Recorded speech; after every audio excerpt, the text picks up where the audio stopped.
I mentioned this last week, that we had a rooting interest. Everybody wanted to see Tiger come back. And I said, no, we are rooting for Harry Higgs. And the Dan had said, why? I said, well, Alex Higgs said he was going to wear a Meat Friday T-shirt while he caddied for his brother at Augusta. And I thought, well, nobody's going to see it. And then all of a sudden, Stewart Cink has a hole-in-one, and Harry is playing with Stewart Cink, and I see Alex. He opened up his bib, and I could see the Meat Friday T-shirt. And I said, we have somebody who we can root for now. And Harry and Alex join us now. Thank you, guys. They're joining us from South Carolina. So when you decided you were going to wear the Meat Friday shirt, Alex, Harry, what was your reaction to that? Did you have to give approval? Yeah, Dan, I was all in, and we qualified last year for this year's Masters in May at the PGA with a top 4 finish.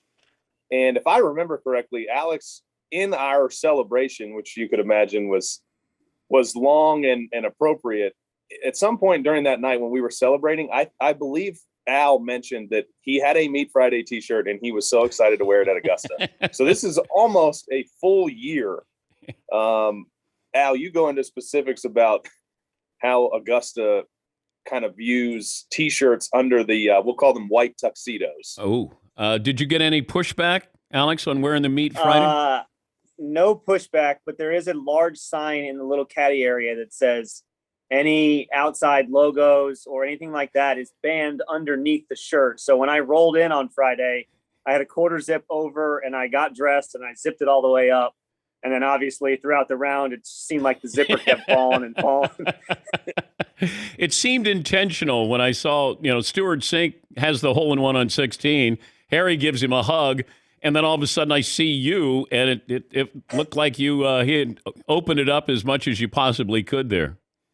Yeah, I was I wish I could say that I was doing that on purpose because I figured I was going to be on camera. I was watching yesterday, and I was like, God, I wish I could say that was on purpose, but I have a compass, and I was just trying to put the compass away, and the Meat Friday shirt just came out.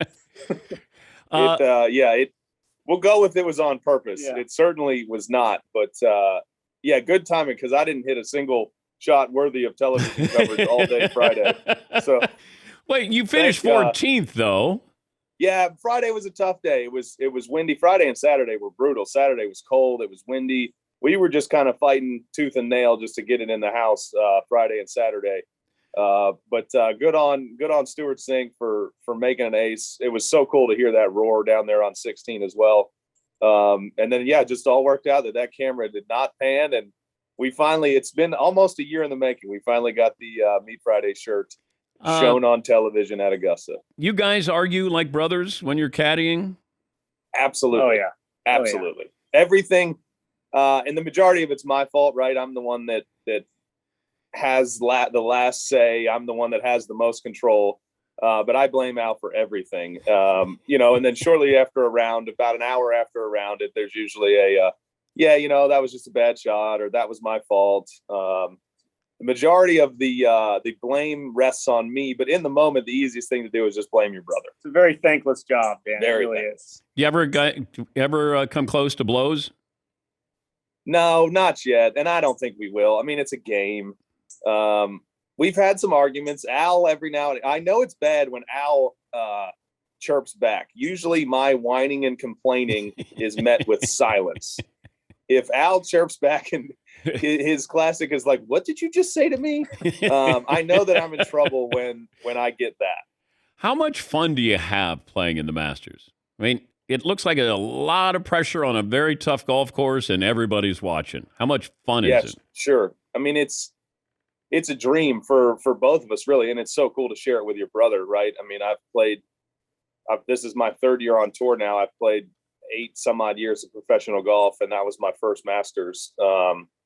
It's the Mecca of golf. It's the greatest tournament on the grandest stage.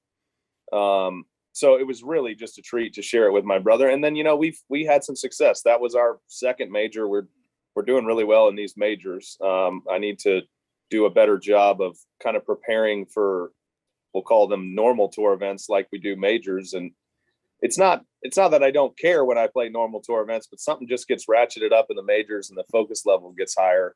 But Augusta's Augusta. We were lucky enough to get there early December. Me and Al and my dad, we played with a member kind of as like a, pseudo practice round. And that day will be remembered for the rest of our lives, right? To see, one, for both of us to see our dad's reaction, who is no good at golf, and just slapped it around the place with a smile on his face. And then just, that's a memory as a family that we'll have forever, on the coolest and best golf course that there is, in my opinion. Harry and Alex Higgs. Harry is the pro. Alex is his brother, his caddy. They're Hilton Head coming up this weekend. Alex, at what point do you say, I'll be your caddy?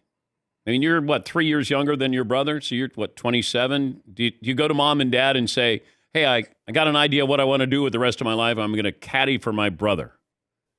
No, so I was playing. I've been doing it for 2.5 years now. I was playing golf myself professionally, and I wasn't playing that well. And I was kind of bouncing around between trying to find a real job playing, and then he just asked me to caddy for him. And we've been playing the golf together since we were in first grade. So it just kind of felt right. I remember telling my dad, I was interviewing for just like normal office jobs or whatnot. And I told my dad I found a job. I got one. He goes, what are you going to do? And said, I'm going to caddy for Harry. And he looks at me and he goes, are you kidding me? So it was met with a little resistance, but I think we figured out a good recipe for some success. Did you guys get to cross paths with Tiger? Are you like, kids that you want to walk up and say, hello, excuse me, Mr. Woods? So every round before at the Masters, we do Harry and I, and then his coach, Corey Lundberg, we do a toss. Like we're on the putting green right before we tee off, try to lighten things up. And you toss it. If you make it, it's $100. And on Thursday, the first round, we just happened to be on the putting green at the same time as Tiger.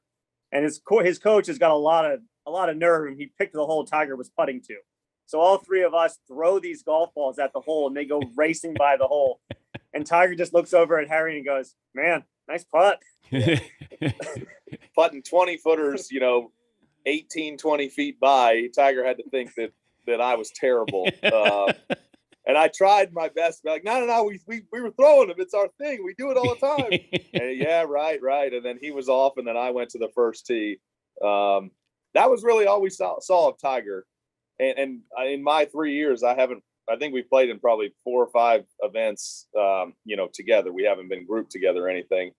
But what a feat it was. I mean, the man played the weekend through 2 rounds, was in contention, barring Scotty running away with the golf tournament. And, he's basically doing that on a leg and a half and hasn't played golf in almost 2 years competitively.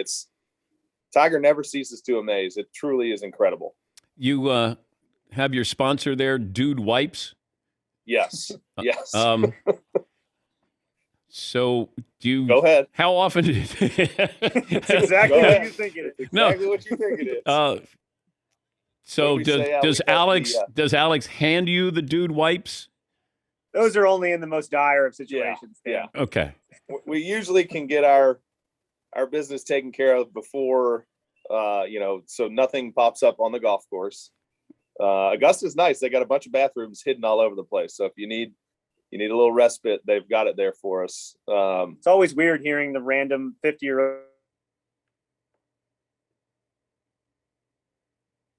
I think we lost the boys. Maybe the censors with the Dude Wipe story. Yeah, the Dude Wipes. The first thing Fritzy saw, he's like, oh, he's got a sponsor, Dude Wipes. Well, the research was done at that point. Fritzy, tell them thank you, and see if you can get Alex's phone number, and we'll send him some DP show gear. That was fun.